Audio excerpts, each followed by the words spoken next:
Susie. Oh, Sarah's using a beer bottle as a microphone. Yes. And that's ideal, frankly. I'm drinking during this episode. Love it. Love it so much. Episode 588, the one where Sarah drinks. This is a beautiful thing. I like it. How are you? I'm doing so well. I am living, She's laughing, in her loving, overalls. as we liked. I'm in my overalls, so I'm real happy.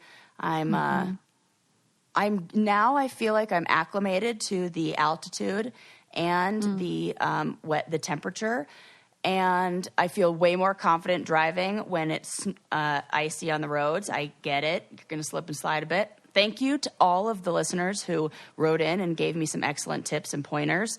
Also, I've looked into snow tires, so thank you to the people who recommended that. That was their tip? Yeah, they were snow like, tires? yeah, one of our listeners, I can't remember, I don't know her name off the top of my head, but she said, born and raised in New England, been through those stormy winters, always had two-wheel drive cars, but had snow tires, and they will save you from slipping and sliding around.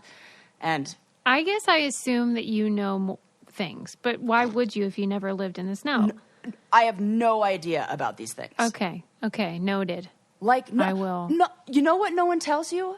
I was late to, not late by a lot. I was like, the good thing is the dates that I'm going on are like snowboarding, so it's like I get there early anyway because it takes me freaking half hour to put all this gear on.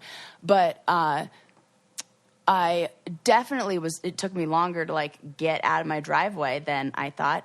Nobody tells you or told me about the ice on the inside of the windshield. That you can't have any liquid, anything in the car that has water on it. I don't know what. There's like a whole science to snow. I don't know if it was like it got hot true. and then it got It's cold. called meteorology. I'm familiar with it in its liquid form, not so much in the frozen form. And I was like, what do I do? And then I kept like trying to use a paper. It made it worse. Everything I was doing, it was basically the frozen equivalent to a grease fire that I was trying to throw water on, and it just like kept getting bigger. Right. I kept on like trying to lick a paper towel and then use that. It just kept getting icier. I'm like, what am I doing? God, I'm adding more water on. Yes, I don't know what I'm doing. We have a humidifier in our bedroom, and that we discovered that very thing on the inside of the window. Then there was like a whole sheet of ice, and it was quite entertaining for a 9-year-old. Yes. But it would be annoying if you were late to a meeting. Right. Yeah. Or a date. I was like, yeah, or a date or whatever. I'm like, what do I do about this? Yeah. I don't know what to do. So, well, I'm glad to hear you're adjusting. Yes. And I'm also glad to report no trauma this week for Peg. No Peg Meister. stories. No Peg stories. Thank the good Lord. We can only take so much. Right. Right. So all is well with her. Good. Yeah. Nobody's getting scammed. No, nobody's getting scammed. And then, as you know, I don't leave. I'm on lockdown. So Right. I have no drama to report. No news is good news. Yes. Mom is healing. What? I'm trying to think about. Your mom is any on the updates? mend. Same old, same old. Does have to have eye surgery and has to come to Denver to do it. You think they're going to give her full recovery in the eyeball? I thought you were going to say full new eyeball. Yes. No. Oh my God. She's going to. They're going to. You know what I think she's going to do? She's going to work her magic and turn it into somehow she gets like a eye lift cosmetic procedure. Yeah. Like thrown into one. Love it. She's like, yeah, and now you got to make the other one match. Right. So like That's do the only fair. lids. I'm kind of my getting God. close to the age that my mom was when she got. Sorry, Mom, I'm going to put you on blast. Where she got eyelid surgery. Right. But the Sally Rice genius move was finding a way to get it covered by insurance. Because you wouldn't want it to impede your vision while you're driving, you guys. Right. No saggy eyelids. No. It's a hazard. They're a hazard. AWH. Right? And so she is a safer driver and a more alert-looking person. 2 for 1 there. 2 for 1 special. Yeah. I need to try to run that. Okay. I have to begin by talking about, well, funnily enough, that's the name of it. We got to talk about Bill Cosby. Yeah. That's the name of the docu-series. Tell me about this. That docu-series is on Showtime. So I signed up for the 30-day trial just to watch it because that's a must watch. It was unbelievable. It was truly riveting, horrifying, fascinating. Kamau Bell is the director and, producer, and he did a really, really good job of providing context about all of the things that made it possible for Bill Cosby to be a predator and allegedly. And, well, technically he was convicted, so I don't think I think you can say that. And I hate that we have to throw that. So he covers, like the race stuff. He covers like the Playboy culture, Hugh Hefner and that whole world that was happening. And then just the systems that are in place to empower people that are rich and famous and how that imbues trust. Yeah. Because he was masterful in creating a character, a persona. Yes. To make you feel very safe and feel that he is a decent man of integrity. You're describing grooming. Yeah. And on just such a bigger scale. Yeah. Oh, my gosh. And it's maybe one of those things when it's so in your face that you can't see it. Like, it's so... you go, that can't be. Nobody looks, and it's right in front of you. It's hard for me to get it because now it seems so obvious. And the people that were in the docu-series that had worked on the show, definitely none of the main stars are in this series because they're loyalists and apologists for him. But some of the lower level people were in it, and they talked about how in the audience there would be 200 people watching the taping, and then there'd be a pocket of 20 models that then after they've taped would line up outside his door and just one at a time go in there to read lines, quote unquote. It. Yeah. So all these people they're oh, I knew nothing. Well, I'd like to ask some follow-up questions. Do we think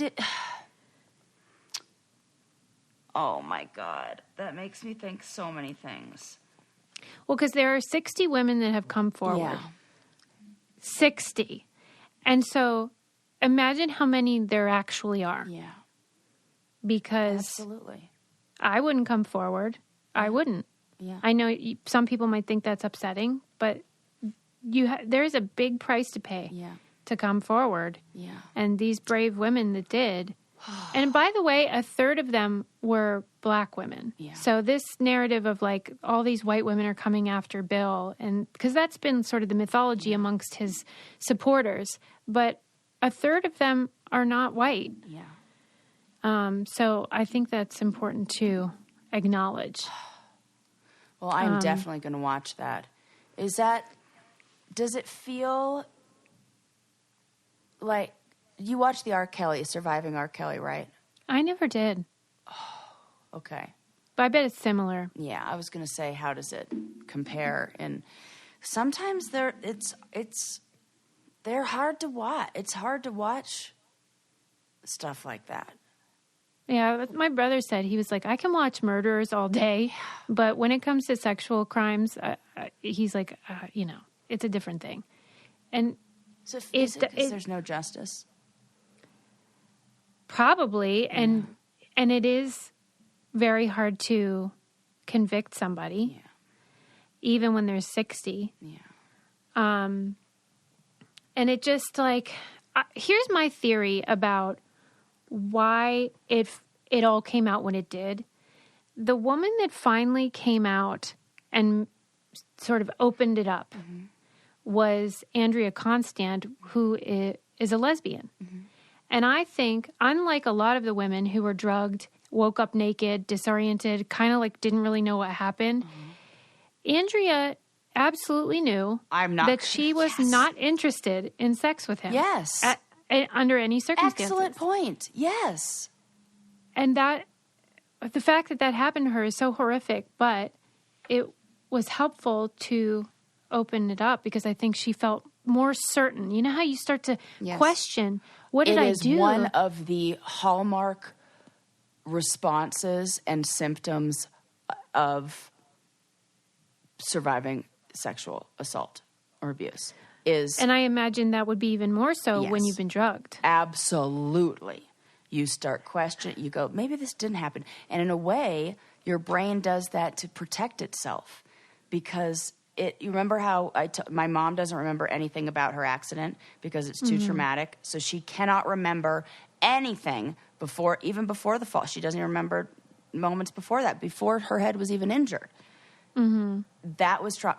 You think that's going to be different for trauma of other kinds, that our brain isn't going to go, I'm just going to go ahead and take that part out because that's too much for you to think about. Well, and a lot of them, when they woke up, he kind of made them, or said, you drank too much or whatever, they would apologize to him. Oh. They felt embarrassed and humiliated and like I made a fool of myself in front of this famous, powerful man who was going to help me with my career. And now I'm an idiot. Oh, like what a perfectly designed system to... Right. Yeah. It's so disturbing. Oh, that makes me sad. And it's, he's out of jail now, as you probably know. And so it's really difficult for all these people who were so brave and got him convicted. And then he gets out on a technicality. There's no justice. And I thought Kamal Bell did a really good job also of saying why so many people in the Black community are still supporting him. Mm-hmm. And it's a fair point, which is that usually we do make Black men the villains. Yes. Even when they've done nothing wrong. And sometimes we kill them. Yes. And so there's a whole history that have led up to all these people saying no, not America's dad. Right. Same the way I feel about people who don't want to get the vaccine, who have a history of being Black in America in the medical system. Not so freaking good. I'd be a little skeptical too. So that I totally get it. And totally get it. Man. Another thing you should totally get is this really delicious cereal that is actually healthy called Catalina Crunch. And I know what you're thinking, Suze. It can't be true. Can't be delicious and healthy. Cereal. I love a bowl of cereal. You love a crunchy bowl of cereal, I sure do. I think she wants it extra crunchy. I do. As a matter of fact. This is correct. But this stuff is really good. They have some nostalgia-inducing flavors like cinnamon toast. Yes. Come on. We all love that. They have dark chocolate peanut butter. It's delicious, zero sugar food, and keto-friendly. Yes. A lot of people are into that. Low-carb lifestyle. Love it. This is for you. For you. You can see why Catalina Crunch cereal is the fastest growing cereal brand in America. Just go to CatalinaCrunch.com/braincandy for 15% off your first order, plus free shipping. That's CatalinaCrunch.com/braincandy. Not sure which flavor to start with? Try a variety pack. Oh, yeah. And check out their delicious cookies and snack mixes while you're at it. I got to try those. Again, that's CatalinaCrunch.com/braincandy for 15% off your first order, plus free shipping. You love a snack mix. I do love a snack mix. She does. I'm a snacker. Just ask my nightstand. Mm-hmm. All those little nibbles in there. Yes. Okay, this switching gears is a much more enjoyable story. Okay. This was in the New York Times today. This 8-year-old boy named Dylan decided he wanted to write a book, and he took 4 days of his short little life, and he made this book, and it was called The Adventures of Dylan Helbig's Christmas. None of those words were spelled correctly. Maybe his name was, but the other ones were not. And he went with his grandma or something to the library, and he put it on the shelf, because he thought it deserved to be on the shelf. Yes. And he didn't tell anybody, and then he got home, and he told his parents. And so they called the library, and they were like, hey, our kid left his book. Can you put it in Lost and Found? And the librarians loved it so much that they just put it into circulation. And they gave it like a, what do they call that? The library card at checkout. Yeah. Like a Dewey Decimal number and all that. It's all in the system. And I want to check that book out. So popular that it has 56 people on the waiting list. And like the it's cutest thing. It's encouraging kids to want to write books and like also have their book in the library. Yes. Or as Dylan calls it, the library. Of course he does. Of course he does. I am not kidding you. You know how I keep telling you I keep crying about stuff? Yes. My hormones must be out of whack or whatever, but I was tearing up twice during this article. I'm about to tear up thinking about it too. Because it's just so cute, beautiful. Sus. Yes. That he took the time and made it. They had to move it. He had put it in the fiction section. They moved it to graphic novel because, there was pretty heavy on the illustrations. But this is the best part to me. He's working on another book, and it's called The Jacket Eating Closet, based on actual events. Is that not the best? On actual events. I love this kid. That is so cute. The best. And I love that it's in the freaking New York Times. It's so good. And When you were a kid, didn't you have a project or a yearly like book fair where you would write a book and illustrate it? Gosh, I don't think I did, Sarah. I think it was called Aesop's Book Fair. That's nice. And every kid would make one. Yes, in every grade. grade. And then what would happen to them? And they'd be on display. And you'd have a book fair night, and you'd walk around and you just read kids' books, and then you had to make a book. And I remember Jordan made one called Jordan's Terrible Day. And it was all about how he was having a bad day. And I read it recently, and I was like, somebody needed to listen to Jordan that day. Somebody needed a hug. Yeah. I have pictures of mine that was on mine's on saving the planet, like why we need to not litter and recycle and not this is kill a animals. theme of your life. Yeah. The litter bug. Yeah. I believe one line is, can you believe people actually hunt animals? Why can't they just play basketball? What if that was the solution? Right. Like people just didn't know about basketball, and so they've been like ruining the Can't you earth. just play? Yeah, I totally have photos of this book in my... Wow. Well, I wish we had that, but you know what? I went to a private Christian school, so we probably, it's like probably a budget problem. Probably budget. Yeah. I think that's also a really great gift to give kids if you're ever or if you have a kid in your life that you want to you don't want to get them, you can buy blank books, like these hardback books. They have them at any art store. And I think they are great gifts for kids because you just give them a book and don't you know, they always fill it. Oh, that's nice. Yeah, it's really cute. I love that. I'll find those photos and post them on our close friends.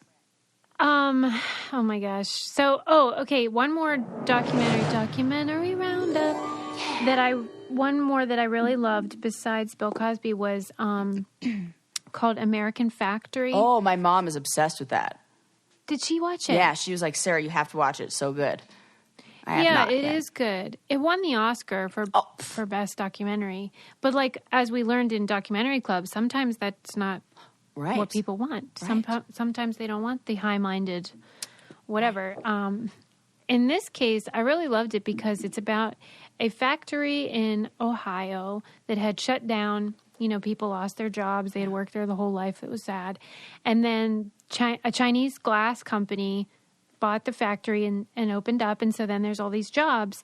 But, it is a Chinese company. All the people that run it, even in the Ohio plant, are Chinese. And so they explored those cultural differences and the differences in expectation of workers. It's one of those things where you cannot believe, workers. You cannot believe that people say stuff on it, like the bosses. Oh, I can't wait. I have to see this. Just the way that they talk about Americans. I mean, it is hilarious and accurate, but just lazy. But I mean, everything's relative. In the company's plant in China, workers only get 2 days off a month. So, I guess we are lazy compared to that. It's not the job for me. They work 10 or 12-hour shifts. And so they think we're just total slackers. And meanwhile, they're running prison camps. God, right?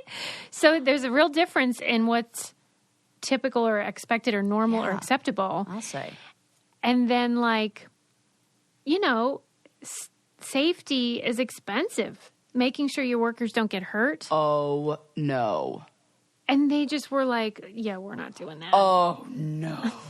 It was so bad. And I just cannot believe they were saying it on camera. And then now, it was out and won. And I have this idea, maybe theory, we call it that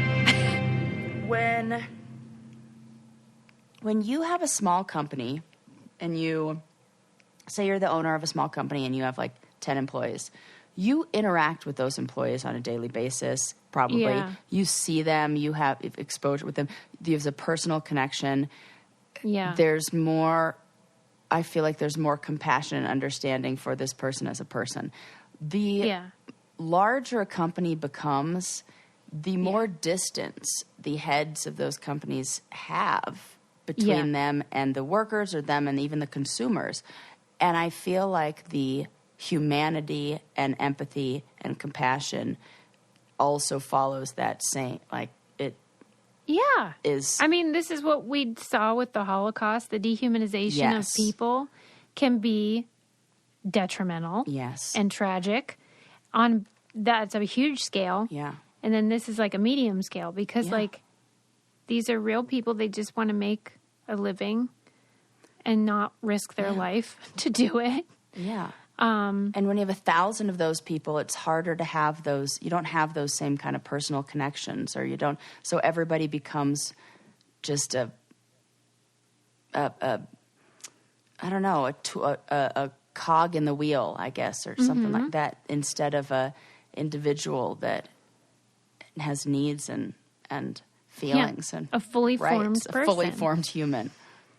Well, I think it's important now, probably more than ever in recent history, to watch because of the way that it shows how unions work and if the bosses really don't want a union, that's how you know you need one. Yes, 100%.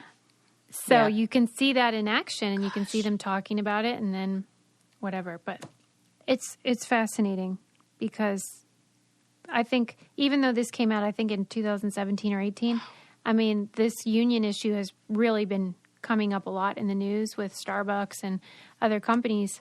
And I do think it's worth a consideration to watch. Yeah, I'm definitely going to watch that. Yeah. My mom had the same reaction. She's like, oh my God, you won't even believe this. You have to see it. Yeah. Yeah. Well, it's funny. I wasn't going to talk about this one, but I also saw this documentary called Ascension, and it was all in China. Mm-hmm. And it was about people working in China, various jobs. And it was beautifully shot. It was a work of art. And there was very little talking. Mm-hmm. It was almost all imagery. But what you get a sense of is like the difference between like the rich Chinese classes and the lower. And what that can mean in terms of a human life. Oh, I can only imagine.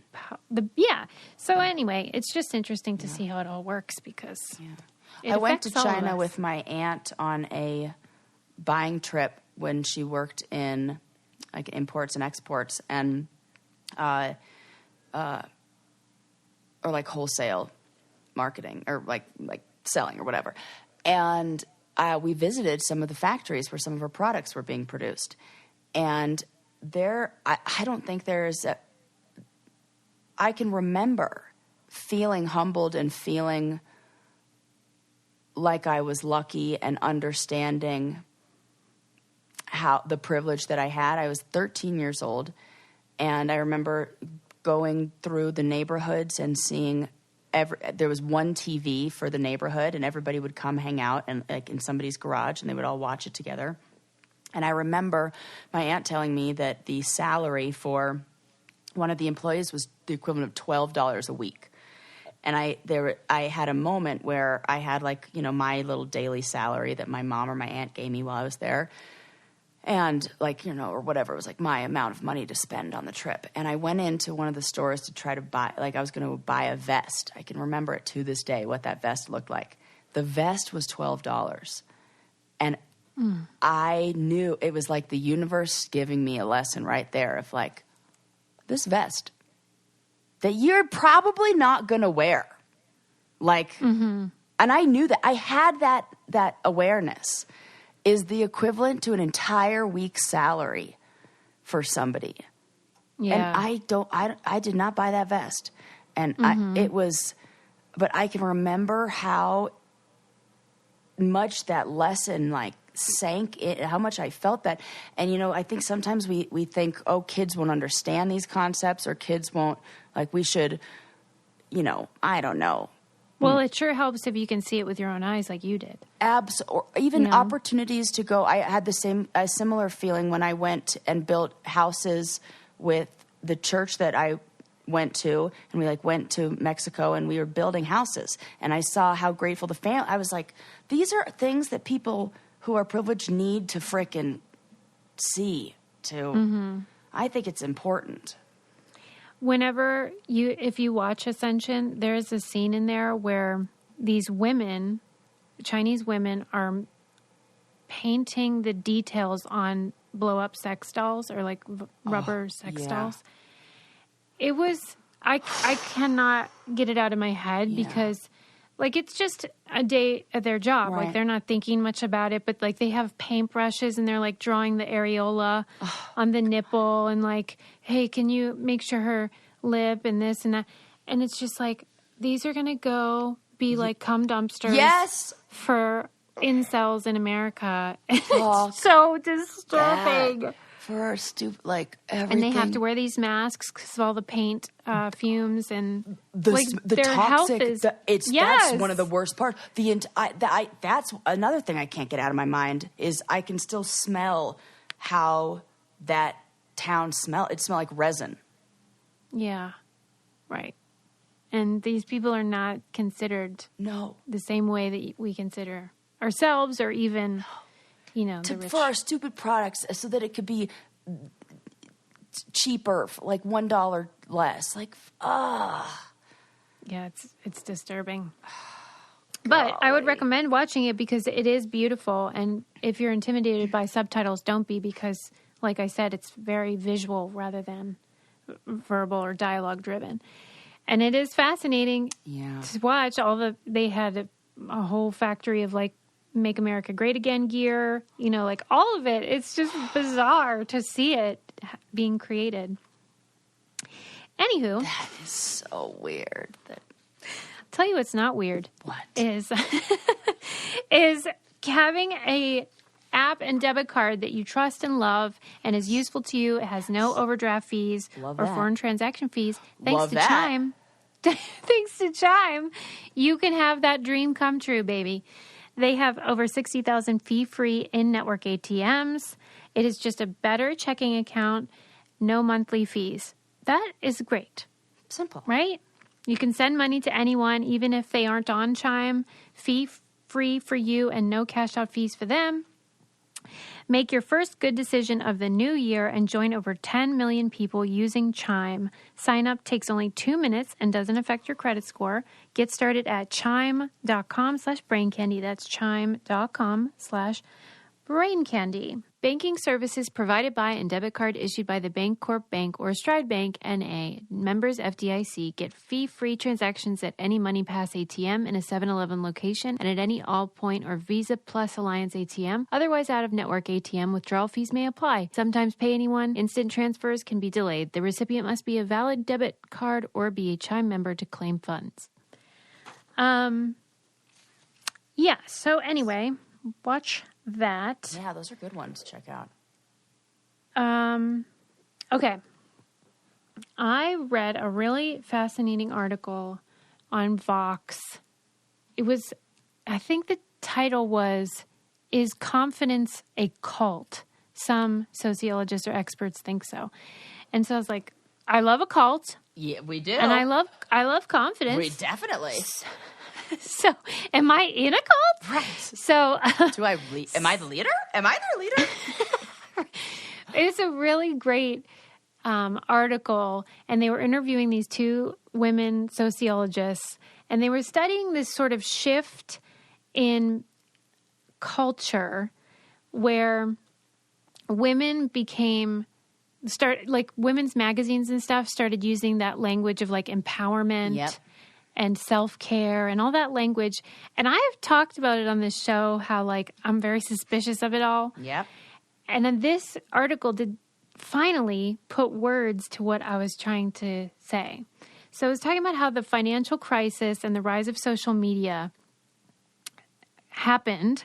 And then the response was this sort of austere, like, call for women to, like, make their own fucking homestead jam or whatever. Right. And, like, whatever. Prove and it was yourself in this new... like, more work. Yeah. And so they basically frame this new movement as just another way to make you feel like crap. For 100% for sure. They're even including body positivity in that. Agreed. Because, like, it's so false and manufactured. Like, even those Dove ads where you have, like, the rainbow of colors and all different... It's still to sell fucking soap. They're still... Yeah. Yeah, like, it's still selling a product that is kind of founded in an idea that you're not good enough as you are and that they have the solution and you can buy it. Yes. And that even like they brought up the books, those ones that are like how to not give a fuck. And, yes. The subtle like art all of not that. Giving a fuck. Yes. That's the one. Yes. That's the one. And how even when they're kind of being countercultural and saying like, fuck everything, that there's the directives are still inward focused. It's still about like you not giving a fuck and you not doing this instead of about community building and dealing with the systems that have been designed to be fucked. Agreed. And it's just like, thank God someone is pointing it out.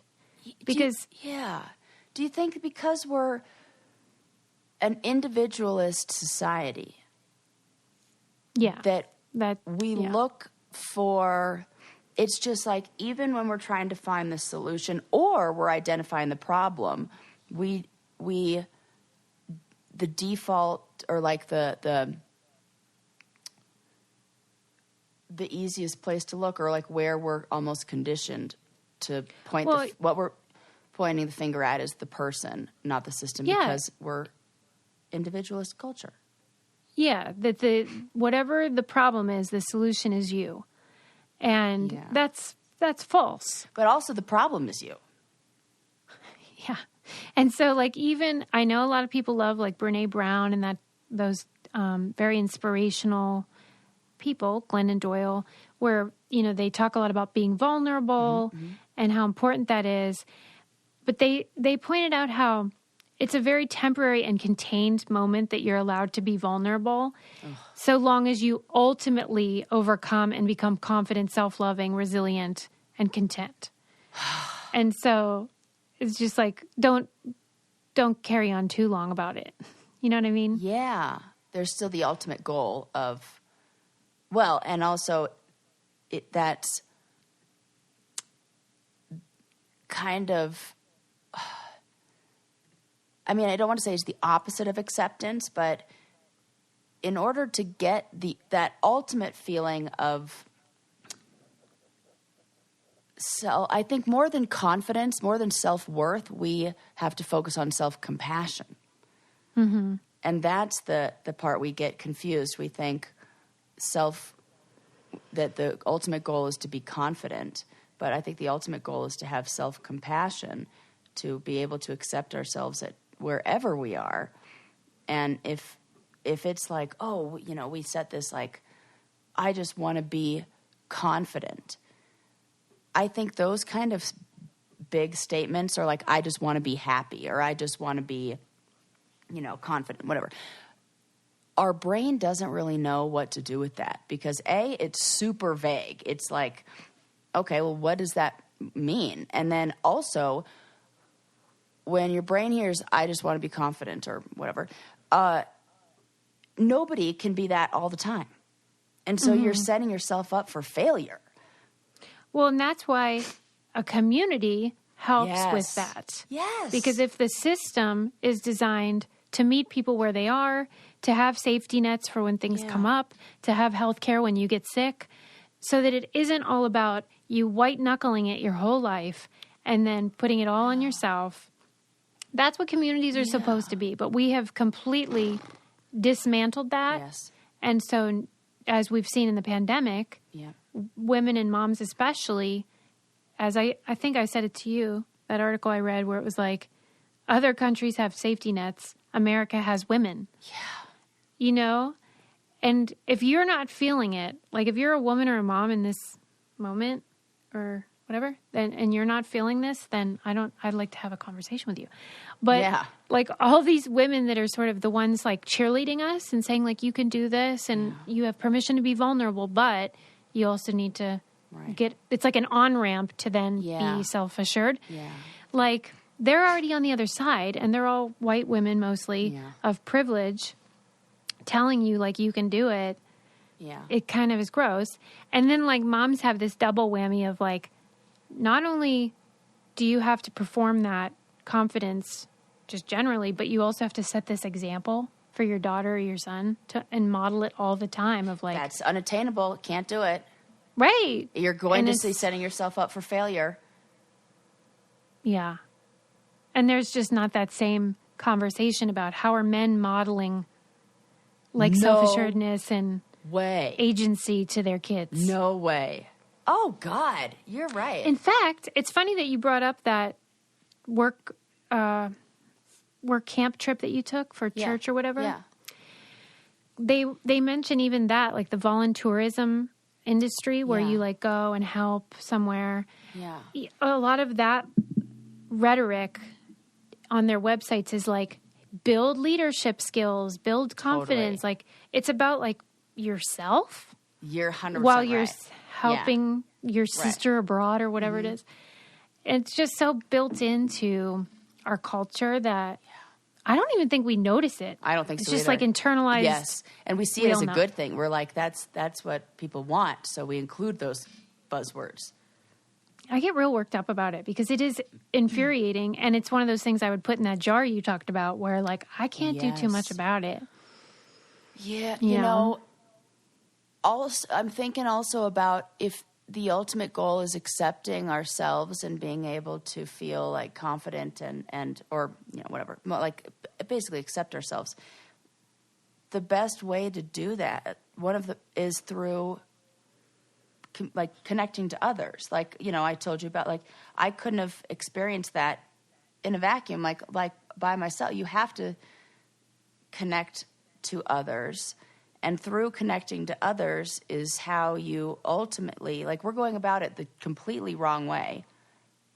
We're trying to do it individually. From within. Yeah. And that's not where that comes from. We know that the more you the more accepting of others you become, the more accepting of yourself you become. Honestly, this is my mantra whenever I am feeling really shitty. Yeah. Like really down in the dumps. Yeah. I have started saying in my head, I need to love more. Yes.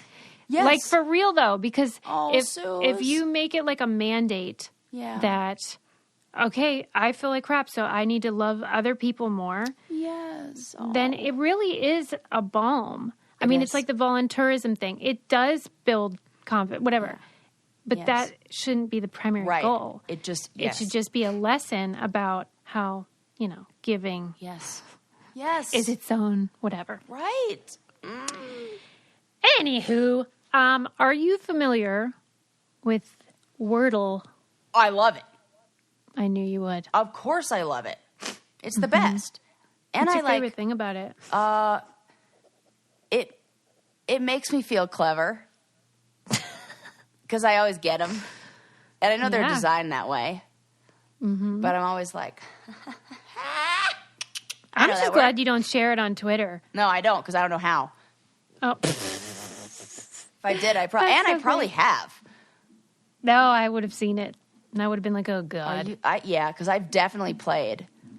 But yeah, I'm sure. You know. Well, my favorite part, as you might suspect, is that the creator's last name is Wardle. No, it's not. Yeah. No, it's not. His last name is Wardle. Wardle. That's the same. That's word. That's the same thing. Right. It is the same. I mean, this always holds up. And how he made it for love. Like, he just did it for his girlfriend to entertain her during the pandemic. For real?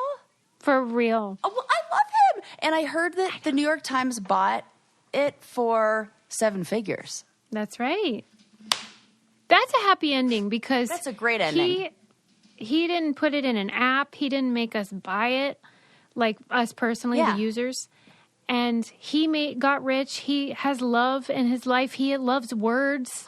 He's a superhero. This is great.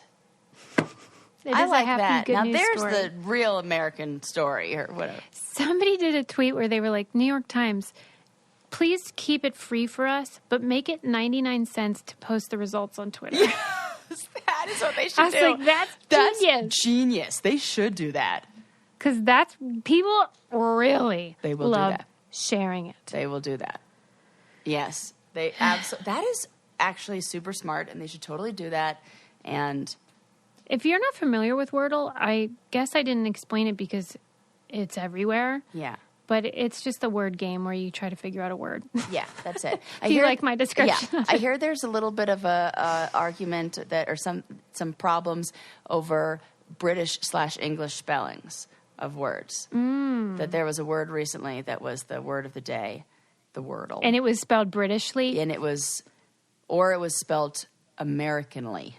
And but he's American. I know. I don't know. People were. This is just what I heard. Interesting. Yeah. Well, I mean, there's only so many 5-letter words, so they're going to have to get creative. Yeah, I love it. Eventually. Yeah, it was even in Saturday Night Live. They did a whole. Did they? Yeah, with Trump. Yeah, not like the actual. What about it? Like the Saturday Night Live guy, but he was just using Wordle to like. Do you have like a set start word that you always use? Oh, that's a good question. I try to use a word that has the most vowels. Okay. So I tried to get a like. No, but I should have like a start word. That's good. But usually like, as many vowels as I can and no repeating letters, obviously. Mm-hmm. So yeah. Have you played this? There's all these. I told Adam about it, so then he went on and played it. Of course. There's something about me that's annoying. I am a very annoying person, as you guys know, where like if everybody loves something that I'm Larry David, okay? You are. I want to hate it. Yes. And so I was like, what is this? Because at first you just see the goddamn blocks in my Twitter feed. I'm like, what is going on here? Right. And then it takes me, and then I get mad. But it is a delightful story, and I'm glad that it had a nice ending for the creator because he sounds like a really sweet guy. Yeah, I love that. Yeah, yeah. Probably anyway. a brain candy brainiac. Shout out to like Mr. to think Wardle. so. But it's so funny whenever there's anything like that becomes viral or so popular. Then there's all these think pieces. So there's like a think piece about the backlash. People like me who are like annoyed when people talk about it too much, or. There was a great one, I think it was in the Washington Post, written by a religion scholar, a religion journalist, and she was talking about ritual and why it's so important and how religion does the same thing, and Wordle. Yes. They meet a specific human need. Yes. I do enjoy all that. Consistency, it's predictable, it's, and it's like a little win. We like those things where it's a little bit of effort, but a reward at the end. It's really good for us. Yeah. Yeah. And I mean, it does make you disturbed though a little bit when so much of like what we enjoy is because it distracts us from our reality. I wouldn't mind if the reality started being a little more enjoyable. I'd like that. But you know One of these days. Is it though? Has it ever been? Well, you know the last part of Don't Look Up where Leo's character says, we really did have it all. I keep thinking about that, about pre-pandemic. Yeah, we really did and have it all. how we had no idea. We had no idea. That we had it all. And then I said to Adam, but then whatever's in the future, maybe we would say that about right now. So I should enjoy right now because maybe we really have it all. This is true. As you can hear, I'm in an existential crisis. Sounds like it. Better start playing Wordle.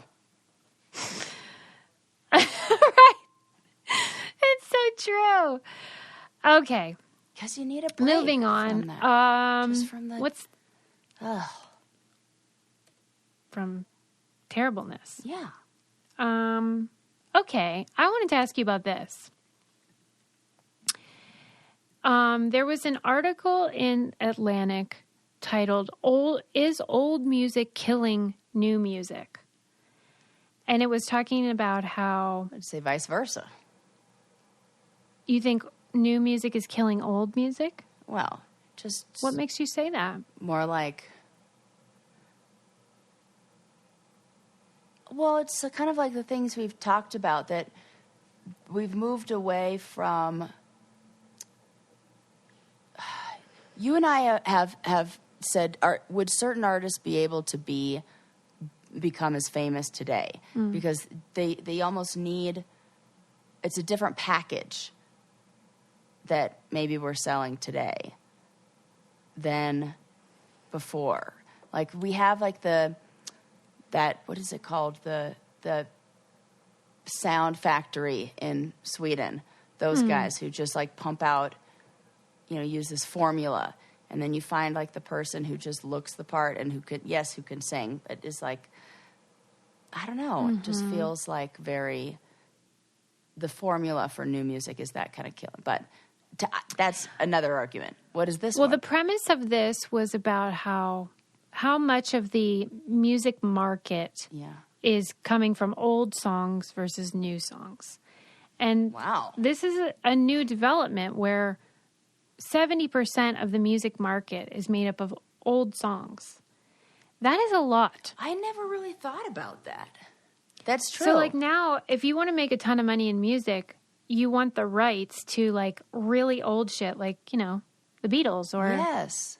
Who just sold... Bob Dylan just sold his whole catalog for, like, $1 gazillion. Jeez, crazy. So it's about these old guys. Some of them are dead, most of them, and otherwise in their 70s and 80s, who are still the top of their game in terms of generating revenue. Wow. And they were trying to say why that was true.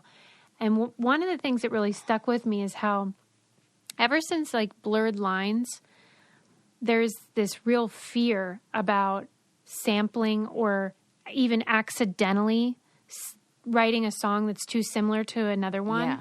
And so execs won't even open demo tapes that they get in the mail.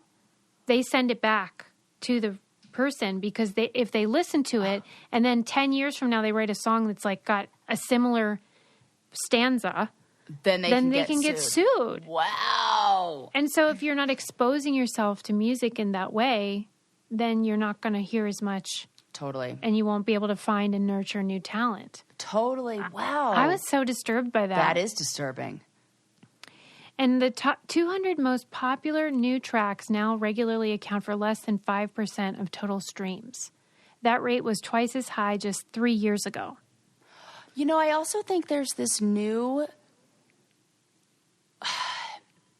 Really, it's like a musical... Like, we've never really experienced anything like this, where old songs will get used on like TikTok videos. And it'll become a TikTok trend, like that Fleetwood Mac song that then became the number one stream song. They had crazy album, like top of the charts all over again. The members of Fleetwood Mac were like, thank you, this is like awesome, and there's a part of us, we've talked before about how the brain loves a little bit of novelty and a little bit of nostalgia. And combining new, like being able to use an old song with a new image over the top. It's almost like everybody's making their own music videos on like Instagram Reels and on TikTok and stuff. And so I think a lot of these songs are popping right, up like again. the song is the familiar half. Yes. And then the platform is the novel part. Totally. And so then we just keep using the same songs all the freaking time. Yeah, because all the ones that I look in like TikTok's like top like trending songs, it's like a Kanye West song, but from like 10 years ago, or like stuff that's like way old. I'm sure the pandemic has exacerbated love that. grows where my rosemary goes. That's trending right now. I mean, that is a great song. It's a freaking great one. But that is like, nobody would think that song would be in the top 10 of right now. That's so weird. It's kind of depressing. I told my friends, though, I sent it to my friends, and I said how I felt the article was equivocating because on one hand they said it's the execs, like they don't want to nurture and grow the new talent. And then on the other hand, they were saying that like audiences don't want anything new. So in the end, I was like, wait, who are we blaming? Everyone? Right. But it just bummed me out because, like, I want more stuff. I want to nurture new, amazing artists, whoever the next, whoever is, the Beatles or whatever. Man. And it's like, are those people going to be able to get the opportunity to showcase their talents in that real way? And I don't think so. I think, it's not as authentic. So that's a bummer. Yeah. Well, I do think also this is an argument for why, and we can't do that anymore really either. Why like small venues and live shows are so wonderful when you have like people who are really, really talented. Like I went and saw one of my favorite shows I ever went to was Alabama Shakes. And the woman who's the lead singer for Alabama Shakes does not look like somebody who would be like your top pop star or whatevs. I don't know if there's a better like this woman is so talented and so amazing, and it's just like this music doesn't become as mainstream, and you just have to kind of see it in those small venues, and I mean that's why it kind of feels miraculous that someone like Lizzo or even Billie Eilish are with us because they are so new and different and not fit the mold type of gals. Yeah. And they beat the odds, but they're not as common as they used to be. Like new music was different. And I'm glad I was heartened though to hear it because when you get a certain age and then you're like, they don't make music like they used to. The actual age is 34. They've done studies on this. People stop searching for new music over the age, I believe it's 32 or 34. We talked about this on a past episode. Yeah, and I thought that must be what's happening to me. But reading this made me realize this is a actually bigger problem than just Susie's approaching death. So that's a relief. This is not just Susie's existential crisis. No, it's nice. It's the whole world. It's the whole world. Existential crisis. Okay, last thing. There was an article in Smithsonian Magazine about how museums curated or collected artifacts from Hurricane Katrina. And I just liked it in general. Like they were using Katrina as an example, but they were talking about how a museum maintains history and like what the approach is. Like how do you decide when there's a disaster going on? Like this should be saved for historical purposes and then... Like, are we talking things that represent or showcase the tragedy or things that happened in Hurricane Katrina that are getting saved? Or is this museums that... No. Okay, this is actual items that for display. Display. To then tell the story of... Wow. The history. You're essentially creating a time capsule. Yeah, and like... How do you know what's important? Yeah. And what else have we done this with? I mean, that's the thing. Maybe like that's why this example was used, because I don't know when museums became self-aware. Right. That this is history. It's present, but it will be tomorrow's history. And how you have to like mess with your head just to like kind of figure out what's important and how important of a job that is, because they're going to tell that story. They're so they don't tell the history writers. Yeah, and you know how they say history is written by the victors, and that's not great. Mm-mm. Like, keep that in mind when you read the Bible, by the way. Mm-hmm. The person telling the story is the one that's still fucking alive. Oh, my God. At that time. So anyway, they were describing how in this case, they're literally digging in the dirt to find symbols of this moment.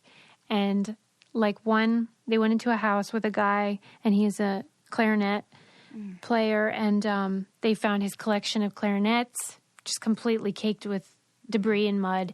And so they got one of those for the museum because that represents that tradition in New Orleans of music and brass specifically. Yeah. And then like they like to choose everyday items. So they try to find signs, like even signage that says like this way to evacuate, you know? And like what the is cardboard signs. What is the job title? Like, are these people... They must be curators, historians? Right? Are they... like they work for... It almost is like, is this a library science? Like, what is the... It feels like... Yeah, what are their qualifications? Yeah, I just am like, this is an interesting... Well, you know, because I work with a lot of young people in my practice, and a lot of them, you know, it's hard to know, like, what am I going to do for the rest of my life? And I've often said, like, we don't even know. Like, there are so many jobs out there, so many things that you could do. You don't even know. And this is, like, one of those examples of, like, who knew this was a job? Yeah. And it's such an important one. Yeah. Like I said, the stories we tell are what determine how people think 100 years from now. Right. It matters. The one sign that was featured in, you could see it in the article, said it was a big plywood sign, and then it had, what do you call that? Paint, spray paint. Yeah. You know, and it just said, "Have we been forgotten?" And they said it was important because it demonstrated the way that when we make these signs, I mean, really, it's an act of hope because someone's got to read it. Mm-hmm. And you believe, like, if I just put this on there, someone will see it and I can still matter. Like, there's still time for me to matter. They just need to get their message out. I just thought that was so insightful. Really insightful. That's really interesting and something I never thought about. Right, because I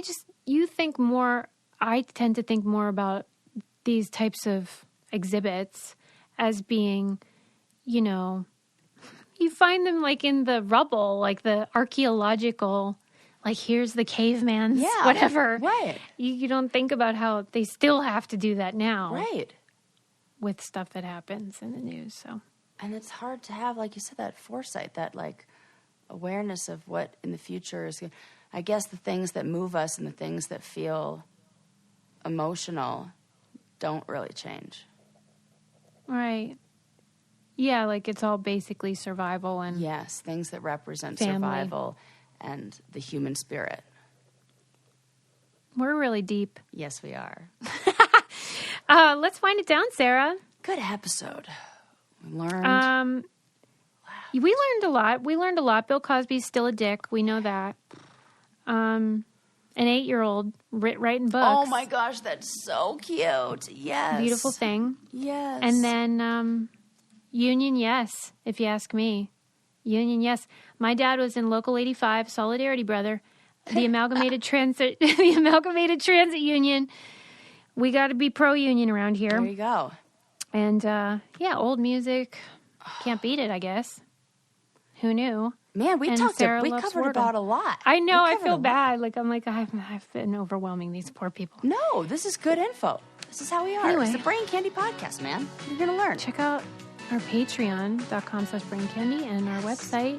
And we'll see you next time. Bye. Bye.